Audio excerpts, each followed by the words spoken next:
light shines on, the Spirit helps me guide my way. I know this ain't just me. I walk strong, but this time I won't be afraid. I know this ain't just me. No, this ain't just me.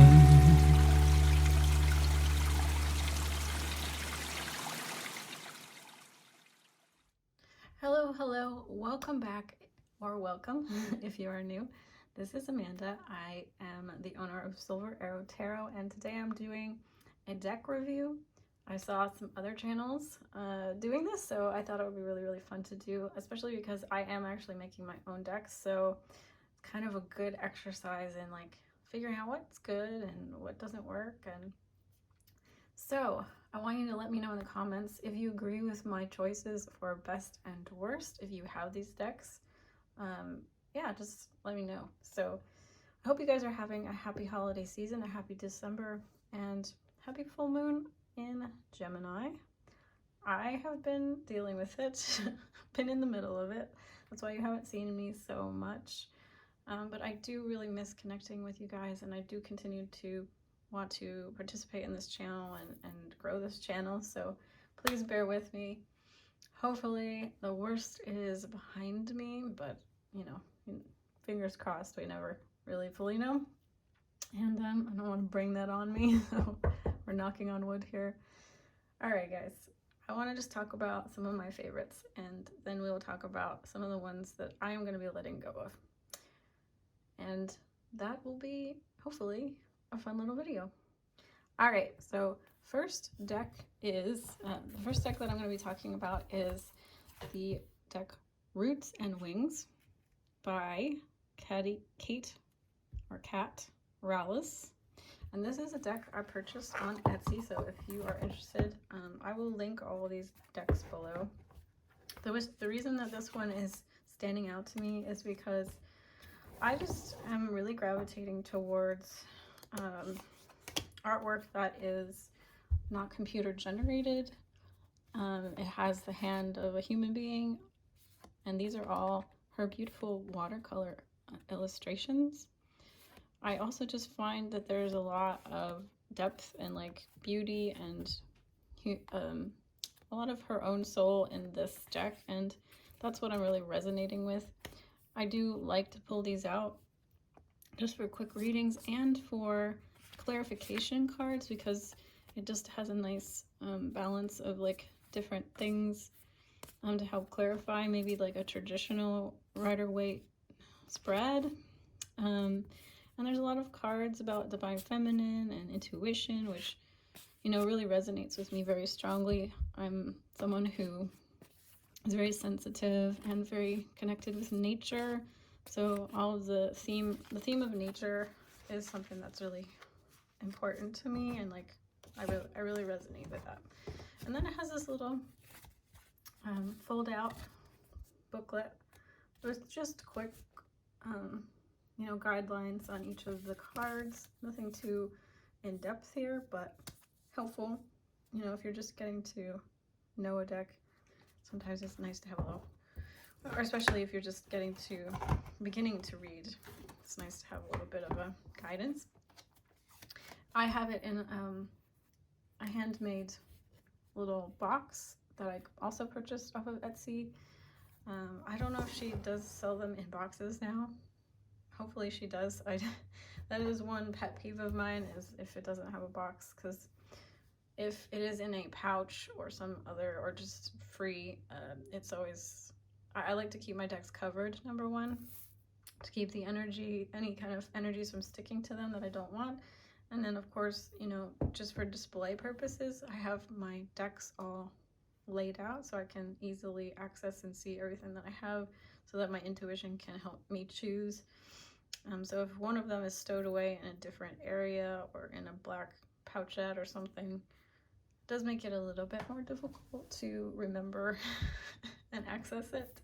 So something I'm thinking about, you know, when I'm actually going to be producing my own decks. So my next favorite is one that you've probably seen. It's called Ethereal Visions in the Illuminated Tarot deck by Matt Hughes. And it's a little bit funny to me. It has a male as its creator, because it is just such a beautiful, like, one of the reasons I love it so much. And you'll see, like, my deck is very dirty. It's very well loved. It's not pristine. It has a lot of, like, stains and dirt on it. Probably from being on my art table. A little trick I noticed kind of works is I actually used some sandpaper and sanded off, so they look a little bit better now, but they're well loved. And like I said, the Art Deco with little gold foil is just so gorgeous, and they're so feminine and they're so flowy, and they just really, I really resonate with this deck. And it has, you know, it doesn't veer too far from the traditional Rider-Waite images. They're still very recognizable. So it's a good intermediate deck if you are still learning and you know sort of the basics of the Rider-Waite. This is a good deck, I feel like, to have. The one interesting extra card that is not in the Rider-Waite that they added is this card called the Well. And I find this card to be rather interesting because, like I said, it speaks to me as a very feminine card. In the deck here, the description says, astrological correspondence Gaia. The Well is a birthplace of ideas, inspiration, transformation. All things are birthed from the creatrix, and the knowledge flows freely to those who seek it. And I actually crossed out the Well and I wrote the Womb, because it just really speaks to me about, like I said, feminine creative energy and nurturing, which it does mention here. It says nurturing opportunity, nature, and creativity. So that is that extra little bonus card. But just, you know, flipping through these, they are just so pretty, and speak to me, and I just feel always feel very good when I use this deck. I feel very connected when I use this deck. So that is deck number 2 that I highly recommend and highly love, as you can see. All right, so next up is another one you probably have seen, the Sacred Rebels Oracle. And this is illustrated by Autumn Skye Morrison, and I suppose the written aspect, the book is written by Alana Fairchild. And these two people together just, mwah, chef's kiss, because the illustrations are phenomenal. The artwork is phenomenal. I think these are paintings that she painted, and they just have so much in them that you can pull from, that inspires the intuition. And then on top of that, you just have an absolutely glorious written explanation of all of the cards, and it's just very, very provocative, and what's a good word? It's very in depth. It goes very deep. It's not a surface deck by any stretch of the imagination. There is pages for each card, and it also has like a healing process for each card that you know, or a meditation or visualization that goes with each card. So, you know, you kind of use them sparingly in a reading, because it's just, you know, so much information. It kind of can be overwhelming if you have too many cards to read through. It can kind of just jumble the jumble it in your head instead of clarify. So I would recommend using these cards sparingly if you are in need of guidance, though, especially if you're a creative person. I feel like a lot of this really relates to being creative, being artistic, and being intuitive. But overall, just such a lovely, lovely deck. I always enjoy this deck, and I don't think I will ever get rid of it. Now, on to this other deck, which is basically similar to that one because it is Autumn Skye's artwork. So this deck is Autumn Skye, and I bought this off of her website on Etsy. I actually purchased the first set of cards from her, and then she released a second set that goes along with this, so it was like another 12 or something cards. So I added them all to this one deck. And like I said before,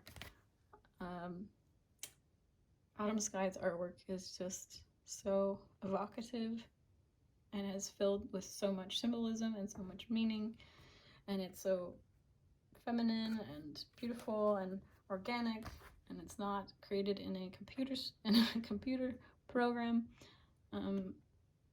So that's one of the main reasons I just absolutely adore it. So we're gonna move on to my last two favorite decks, and then we'll move to my 3 decks that I do not enjoy and why. I'll tell you why. So here we go. This is the 4th deck here, Goliath. The Goliath Tarot by Goliath. And again, it's just another example of an indie deck that is painted and illustrated, and the book is very deep and in-depth. I'm pretty sure if you've watched me, you've seen these cards. I love them so much, and they just really help me just go deep into intuitive knowingness and pull out some really deep messages for people. So cannot go wrong with this deck. It is a little bit of a darker deck, you know, it has some darker imagery, some more, I guess, slightly what some would maybe consider to be more disturbing, but that's one of the things I actually really like about it, because, you know, life is constituted with good and bad, so, you know, we want decks that reflect real life, right? That being said, there are some like absolutely gorgeous, beautiful cards, you know, and a lot of them are his own addition to the tarot, the 78 card tarot. My only, I guess, little niggle criticisms of this deck is that the cards are very large and my hands are very big, so it's a little bit cumbersome. It's very thick, it's very large, and if you like colorful cards, obviously this isn't going to be for you because they are black and white. So that is, I suppose, a drawback for some people. It doesn't bother me. I kind of enjoy it. So that's that, and then of course he has gone in depth into each card. If you read his description, it's very personal. You can tell that he's really accessed his own intuitive wisdom with each of the archetypes, you know, in the tarot, like the Emperor and Justice, and it goes really deep and gets very, it's very a unique and new take. I think I would say he really adds to the knowledge of and the wisdom of the tarot, and that's one thing I really look for nowadays, is someone who's like not just regurgitating what's already been said and done, but like has actually use the medicine of the tarot, as some people would say, to then come up and add, and you know, have something to add. So let's add something individual to add. All right, my final and one of my most beloved decks, and I already did a review just on this deck, the Wild Unknown Archetypes by Krans. It is a beautiful deck, and in a beautiful box. It has this beautiful explanation of each of the cards, goes very deep into each of the cards. Very unique round design with this diamond back, and then of course these collage illustrations that look handmade, and a hand, I guess it's like watercolor and some collage elements. They're very high contrast, but they all, you know, they're black and white, but then they have like rainbow throughout. It's very evocative, and it goes very, very deep to the deepest, like it says, archetypes is very fittingly named and very beautifully done, and obviously a lot of heart and soul and personal growth and development has gone into this deck, which, like I said, with the Goliath deck is what I'm really after when I'm looking at a deck, is somebody's unique take. So that is my final favorite deck. And we're gonna be moving to talk about dun, dun, dun, some of my least favorites. Now, I might get some hate from some of you for this, but that's okay. It's good. I want to hear why you may disagree with me, as long as it's done respectfully in the comments. My first deck that I'm letting go of is the Golden Thread Tarot. Now, when I got this, I was absolutely in love with it, which is why it's so shocking that I am now like very much over it, because I initially thought it was so amazing and I loved it a lot. However, as I've grown and sort of evolved, they just don't do it for me anymore. On a practical level, they're very flimsy, and the gold foil is flaking off a lot of them. So that's just a practical level. And then on a just reading level, I just don't think they read very well. They're very cartoony, which I initially really liked, the kind of cartoony style, which I actually just, I don't know, I just don't love it anymore. I just don't really enjoy you know, these illustrations just aren't speaking to me. And, you know, I think it's fair to be like, hey, I once loved it, but now I don't. So tell me, you know, do you like this deck? Would you like to own this deck? Maybe I'll just offer it to anyone who wants it. You know, message me, and maybe we can work something out. That is actually just not gonna stay with me. I'm gonna be letting it go. So, all right, on to number 2. Now, this was recommended to me by someone who I love dearly, but I just, after using it, have just decided I don't really ever gravitate towards it. I don't ever really like using it. It's the Archangel Power Tarot card by Radley Valentine. And it's in the format of the tarot, traditional tarot. But every single card is an archangel, and it has these little sayings here at the bottom. But I find that these aren't very helpful. I find that these kind of computer generated illustrations are really dead to me. I don't really get anything good out of them.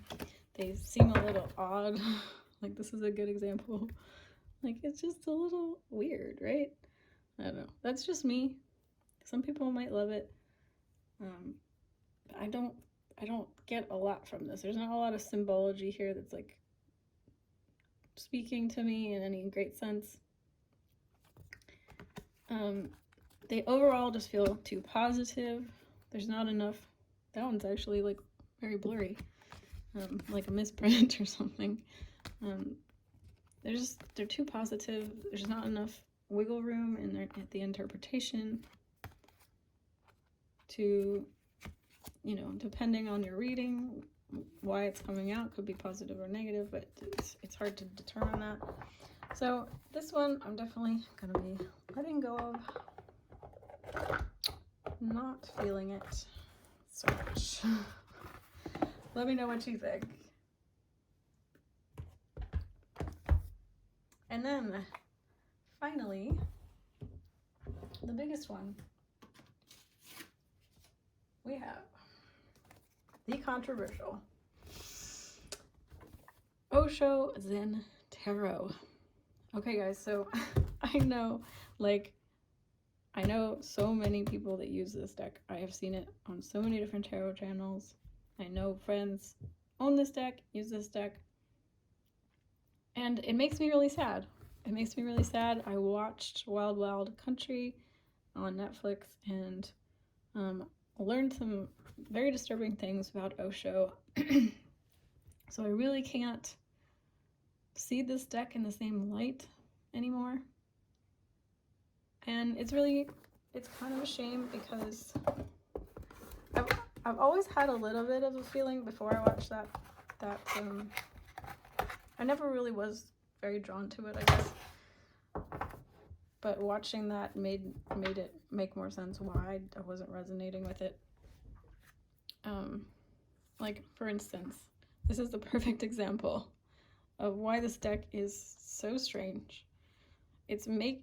There's no other way to interpret this card. It says mind, and it shows this very distorted picture of a person. You know, I guess there's smokestacks and like gears and so the mind is not good or bad. The mind is not your enemy. The mind is not something you need to make a demon out of. And there's just simply no other way to look at this card than it being a negative card with this illustration. And for someone who's supposedly so enlightened, it just doesn't make sense that he would have demonized the mind, because when you get to a certain point in the enlightenment experience and like the process, the journey, you realize that nothing is good or bad. It's just all up to how you're viewing it. And everything exists for a reason. So even your mind, you can't quantify it being good or bad. The sad thing about these cards, is that some of them are exquisitely beautiful. This is him. It's another kind of problematic card to me. Yeah, like, this is okay. Like, of course you can have negative cards in the deck, but it strikes me as a little strange. And I'm trying to find a good example of like one of the cards I find. Like this one is so beautiful. Like some of them are just very beautiful, and that's made me like a little bit hesitant to decide whether to let go of it or not. But I think it's time to say goodbye to the Osho Zen. Now that I know everything that his community did, and yeah, you just have to go watch it and see for yourself. It's on Netflix. So we'll be saying goodbye to this one. Au revoir to Osho. All right, so this was hopefully a fun little video. I hope you enjoyed it. Please let me know how you feel about my ratings. If you wanted one of these ones that I'm no longer keeping, just let me know. I can help you out with that. And I hope you guys have a beautiful holiday season. I will hopefully see you guys soon. I do have some other pick a card topics coming up that I will be doing. So I love you guys so much, and I'll see you again soon. Bye.